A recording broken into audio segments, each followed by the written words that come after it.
Good morning. We have made it to Friday. It is February 7th, and here's what we're working on. The federal government is hosting a Canada-U.S. summit in Toronto today amid U.S. tariff threats. Buffalo Bills' Josh Allen edged two-time winner Lamar Jackson for the NFL Most Valuable Player Award. And we'll take a first look at Jurassic World Rebirth.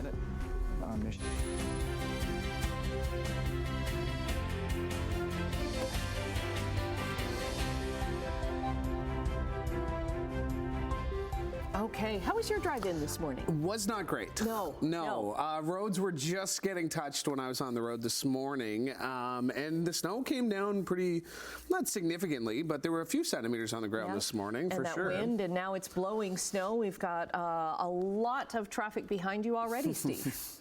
That's right, and I don't have to say anything more. You've completed it all. All right, back to us then. Yeah, thanks. Thanks a lot, Steve. It's all about us. We did get a few snow squalls, and they just ended actually up here where we are in Dundas Waterdown area just a few minutes ago. So the roads, for the most part, are in pretty good shape. Again, the road crews for the second straight day have just done awesome work out there, just getting everything prepared. So the main thoroughfares are okay. However, secondary roads, your street, your driveway, may have a few centimeters of snow on it, and again, it's blowing all over the place. But it's not going to be a bad day. However, we hope to see the sun later on, but we'll get to the weather later. Check on the road. So, minute after 6 on your Friday. Let's have a look as we start down towards the Niagara area. And again, as you can see here by our camera, the Skyway eastbound here, we are seeing a little bit of snow in the area, but traffic's moving along okay. And again, traffic is moving along all right, but there is snow on the ground. So again, you want to give yourself just a little extra time. Moving into the Hamilton area, we're seeing maybe a little bit less snow than we've seen down towards Niagara, moving through the Burlington Skyway Bridge east of Brant Street. It's already on the slow side, already built up. So again, a fast start to the drive to work today. Up by the Ford plant, still looking all right. Up by Pearson Airport, traffic is moving along in pretty good shape. So again, the roads will be at least wet and maybe snow covered, maybe icy. So again, you want to give yourself a little extra time today, and it will blow around as we're seeing some 60-kilometer an hour gusts happening, especially down towards the Niagara area. But we'll look at our weather coming up in a few minutes. Okay, thanks very much, Steve. Well, the federal government is hosting a summit today in Toronto. It's aimed at boosting our economy and the rapidly changing relationship with the United States. The looming threat of Donald Trump's tariffs has many key industries urging Canada to look for other trading partners other than the U.S., our largest trading partner. The summit will include business and labor leaders, Indigenous leaders, and public policy experts. Canada is taking the opportunity to build a long-term prosperity agenda with the current pause on the proposed U.S. tariffs set to be in place until March 4th. As Canada's big city mayors gathered for a meeting in Toronto, Prime Minister Trudeau was on hand to remind them that they have a role to play when it comes to avoiding American tariffs. Trudeau explained that since the mayors know their American counterparts best, they are best positioned to remind them that it's better to move forward with Canada as a partner. Donald Trump put 25% tariffs on pause this week after a deal was reached at the 11th hour to tackle what the U.S. president described as the fentanyl crisis at the border. Now, the Burlington Teen Tour Band is taking a stand against U.S. tariffs. The marching band, which tours the world performing in parades and at events, has posted its support for Canadian events on its social media. It says, quote, after careful consideration, the Burlington Teen Tour Band will not be traveling to Myrtle Beach to perform in the St. Patrick's Day parade there. Instead, the Post says Burlington city staff are working to find a Canadian event as a replacement, quote, where expenses will be kept within Canada and in support of Buy Canadian. Very nice to see. All right, the RCMP commissioner says listing crime cartels as terrorists would help in the fight against fentanyl in Canada. Commissioner Marc Dumais says the listing would give the Mounties more tools to pursue charges and enforce the law.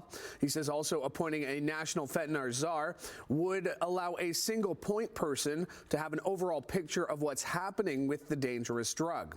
U.S. President Trump has threatened to impose stiff tariffs against Canada over what he says is a southbound flow of illegal migrants and drugs, including fentanyl. That's despite data that shows less than 1% of that flow comes from our country. The chief of Six Nations of the Grand River has issued a community notice regarding increased RCMP border patrols. Chief Sherry Lynn Hill posted a notice on the band's Instagram page alerting people that if they see a Black Hawk helicopter with the RCMP logo, it does not mean a specific threat or danger in that area. A man has been arrested and charged with multiple offenses after a chop shop was dismantled for a third time in Milton. On January 19th, Halton police found a vehicle that was reported stolen from Toronto at a shop on Trafalgar Road. Police searched the property and arrested a Brampton man in the process, shutting down the shop for a third time. The man is facing 3 counts of possession of property obtained by crime over $5,000 and 2 counts of failure to comply with a release order. The sister of a man who died in custody at the Hamilton Wentworth Detention Center is considering a lawsuit. Ryan McKechnie died of an overdose while being held there in 2017. Amy McKechnie says a coroner's jury shows possible negligence. The night before his death, contraband drugs were found in the cell that Ryan shared with 2 other inmates. He and one of those inmates were allowed to return to the cell that night, and the next morning, Ryan was dead. A jury recently released 19 recommendations for the detention center to prevent similar overdose deaths. I'm satisfied with what the jury brought back. Yeah, they did a great job, especially in the aspect of bringing forth some family supports, making sure that families have that support and better notifications for families. Amy McKechnie had been fighting for answers about her brother's death for more than 7 years after finding out that he had died through word of mouth. Hamilton's oldest public house and brewery has closed. The owners of the George Hamilton at the corner of King and Bay Streets downtown blames costs that have significantly risen since COVID. In a lengthy Facebook post, the owners say they haven't had extra sales to cover those costs because of the loss of the Hamilton Bulldog team. They also say the death of a landlord who helped them out contributed to the closure. The post thanks loyal staff at the George Hamilton and all of the customers who supported them over the years. All right, time for sports. And, well, the Buffalo Bills might not be in the Super Bowl this weekend, but the organization and fans did have a reason to celebrate last night. And the AP Most Valuable Player presented by Invisalign is Josh Allen. Okay. Bills quarterback Josh Allen won the 2024 National Football League MVP, beating out Baltimore Ravens quarterback Lamar Jackson in one of the closest MVP races in years. Allen led the Bills to the AFC Championship game and throughout the season had a total of 40 touchdowns, passed for more than 3,700 yards, and ran for another 531 on the ground. This is Allen's first time being named league MVP after he was previously a finalist in 2020, 2022, and 2023. He's also the first Bills player to win the award since Thurman Thomas took it home in 1991. I'd like to thank the Bills organization, Terry and Kim Pagula, Brandon Bean, Sean McDermott. Thank you guys for drafting me 7.5 years ago. Feels just like yesterday, it really does. And I know this is an individual award and it says most valuable player on it, but I think it's derived from team success. My fiance, Haley, who you've been my rock, you are my best friend. I would not be standing on this stage if it weren't for you. So with that being said, be good, do good, God bless, and go Bills. All right, let's talk a little hockey, where the Maple Leafs were continuing their West Coast road trip last night. They were taking on the Seattle Kraken. Flips it back to Domi on the line. Domi back to Riley. Throws it back for the score. It's McMahon again on the tip. Power play goal. It's 2-0 Toronto. And McMahon has goals in 3 straight. Bobby McMahon scored his 17th goal of the season, while Anthony Stolarz made 27 stops in net as the Leafs won their 3rd game in a row with a 3-1 victory. Philippe Myers and Matthew Nyes also scored for Toronto, who moved 1 point back of the Panthers for first in the Atlantic Division. Meanwhile, Stolarz picked up the win, his 10th of the season, in his first start since December 12th after he missed 23 games with an injury. Next up for the Leafs is Saturday night in Vancouver before a 2-week break for the Four Nations face-off. to the interior. A back-checking Ovechkin in the way in the McNugget minutes of the opening period. On the crisscross, closing in. Centering pass is a beauty. Score! Alex Ovechkin! Alex Ovechkin scored his 879th career goal to move within 16 of breaking Wayne Gretzky's NHL goals record as Washington beat Philadelphia last night. Ovechkin scored with 53 seconds remaining in the first period, taking a centering pass and flicking it past the Philly goaltender to tie the game at 1. It was Ovechkin's 26th goal of the season and 4th straight game with a marker. Panik, a chance to put the game away for USA. Kelly Panik walking in, deep, she shoots, she scores! And Kelly Panik scored the shootout winner as Team USA forced a decisive Game 5 in the rivalry series against Team Canada. Gwyneth Phillips stopped 31 of 32 shots in regulation, and all Canadian attempts in the shootout for the U.S. for the victory. Series tied at 2 games apiece and will be decided Saturday in Summerside, Prince Edward Island. Okay, let's have a look at our traffic right now. 11 minutes past 6 on your Friday. What's happening on the roads? Traffic is actually fairly busy for this time of day and this specific day. Usually Friday it's a little quieter. Lots of traffic out there. Let's go down to Niagara. First of all, we've cleaned off the lens of the camera, at least at Glendale, but we do see a little more snow down there. Now, we did see some snow squalls happening over the last 2 or 3 hours, at least 2 to 4 centimeters on the ground for the most part, but in general terms, the road crews have been doing a great job. So most of the major thoroughfares are okay. However, again, secondary roads, not so much. QEW Niagara Street, again, a little snow covered here, so traffic is not too bad. As you move into the Hamilton area, very busy eastbound on the Skyway Bridge, moving in from Stony Creek into the Burlington area. And as we make the turn, Branch Street also busy up by Pearson Airport. Let's check that out, and we'll see that it is busy as well. But again, the roads are at least damp out there, and maybe snow covered and icy, so take your time, and we will make sure you get there safely where you're going. All right, weather time. What we got on the go? A couple of things to look at. If you're going up the Bruce Peninsula towards, or also towards the Barrie area, snow squalls today could be anywhere from 15 to 20 centimeters of snow today, heavy at times. So again, if you're traveling in these areas today because of snow squalls, we did get a few earlier here, that is a possibility. For the rest of us, just some flurries, maybe some sun we're hoping too. But this is what we're watching, and we talked about this yesterday. This system coming through here, which will move through, could get us a couple of centimeters of snow during the day tomorrow, but then we are looking for anywhere from 10 to 15 overnight, Saturday into Sunday. So again, that's a bit of a tough spot there happening. Here's another way to put it. We'll see some high pressure, which will give us some partly clear skies, we hope today. But again, hanging over us is this situation, which will come our way, especially overnight, later in the day, at least Saturday and into Sunday as well. And after that, we're just looking for kind of cooler conditions ahead of us. Right now, here's some temperatures outside, anywhere from -6 to -8, a couple of degrees cooler than it was this time yesterday.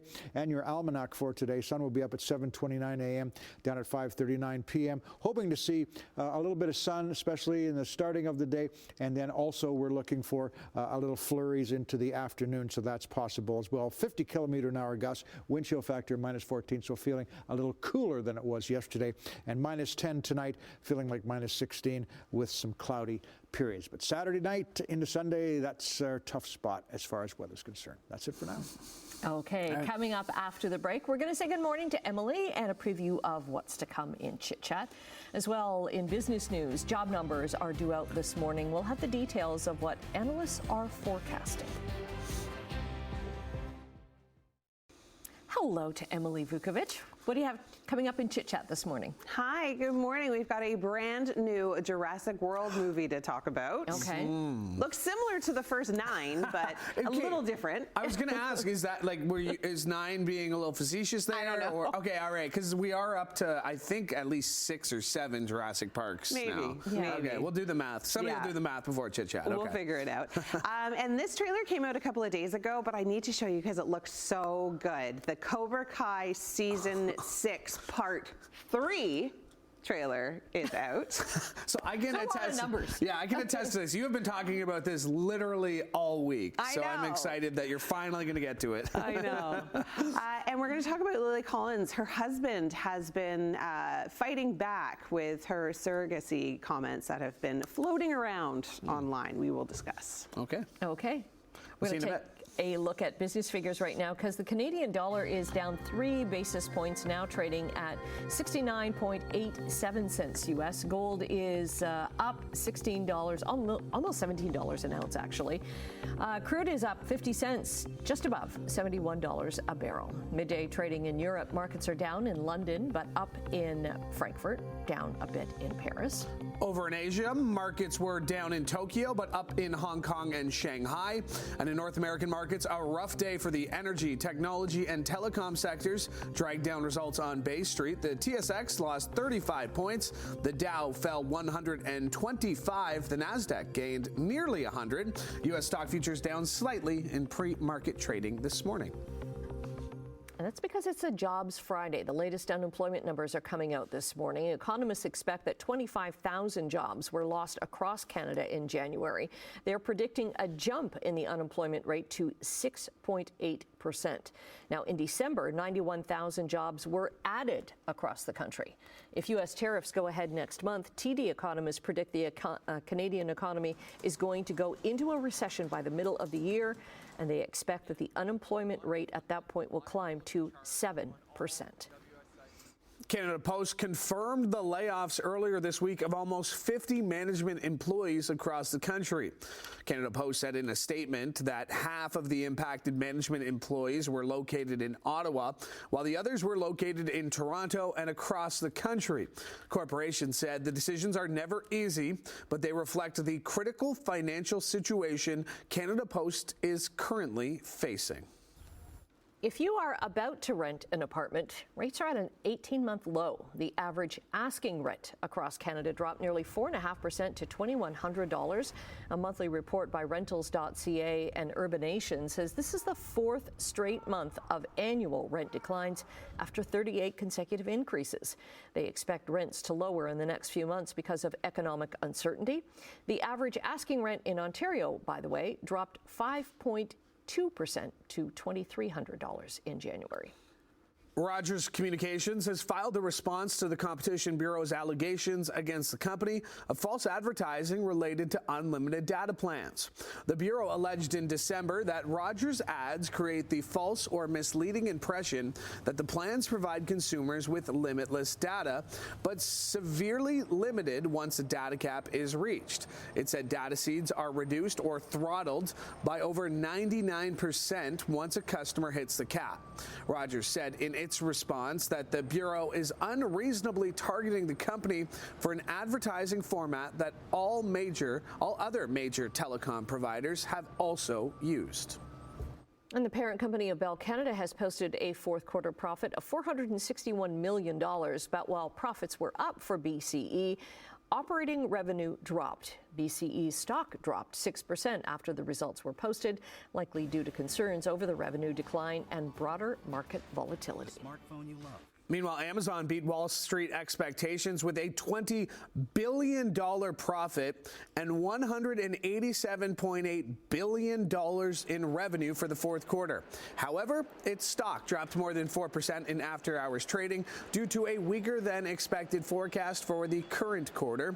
Amazon is expecting revenue of around $155 billion, which is lower than analysts' $158 billion estimate, partly due to foreign exchange pressures and ongoing economic uncertainty.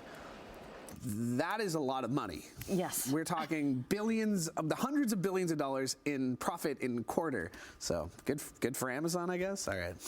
Okay, we're taking a quick break right now. Steve is going to be back with your traffic and your 7-day forecast, including a big storm coming on the weekend. Welcome back to Morning Live at 6:24 on your Friday, and it took till February to happen, but looks like winter's really digging in now, and traditional winter's kind of coming back here. Just checking our highways right now. Very, very busy today, especially this early and on a Friday. Again, heading into the Burlington area from Stony Creek along over the Burlington Skyway Bridge. It's very, very busy. Down towards Niagara, we are seeing a little bit of snow move through that area right now, perhaps more than anywhere else, but most areas got a bit of snow squall activity today, and so at least the roads are damp. Other roads, secondary roads, your driveway probably has some snow in it. Up by Pearson Airport already, also seeing things moving along fairly briskly, but a busy day today, so you may want to give yourself just a little extra time. All right, let's move on. Let's check our weather and see what we've got on the go. So today, we're hoping to see a bit of sun as high pressure moves through our area, but we could also see flurries, again, up the Bruce Peninsula towards Barrie, possibly up to 20 centimeters of snow with the snow squalls. On Highway 21 here along Lake Huron by Amberley's closed because of the conditions right now, so we're watching that. As we get into tomorrow, a couple of centimeters of snow ahead of this system, which moves through, and by later parts of tomorrow, it'll start. We could get anywhere from 10 to 15 centimeters of snow late tomorrow into Sunday, so that's what we've got ahead of us. Looking at your Friday planner, -5, -6, that's our temperature. We hope to see some sun. How much, we're not exactly sure. Your drive home, much the same with a partial clear skies. And as we get into the extended forecast, Saturday night into Sunday, that's where the snow is. Other than that, we're looking for temperatures pretty close to seasonal or maybe a little bit below with some flurries almost every day. Let's look at things for now. Okay, thanks very much, Steve. Well, earlier this week, we showed you a tiger making her Super Bowl prediction, and now... Yeah, an owl at the Toronto Zoo getting in on the action. Butters the owl may not have the best track record, but she seems to be getting wiser with age. She missed the mark in 2021, 2022, and 2023, but last year, she picked the Chiefs, and they took home the trophy. This year, Butters is sticking with her winning instincts. Once again, choosing Kansas City to take it all. That being the Chiefs, I guess. Well, whatever. There's a game happening Sunday. We'll talk about it a bit more. Buffalo's not in it. Buffalo's not in it. We do have a reason to celebrate this morning, Yes. Bills fans. Yes. And we will be talking in the Super Bowl with Justin Dunk coming up in the 8 o'clock hour. Yeah, looking forward to that. All right, stay with us. We have more to come after the break.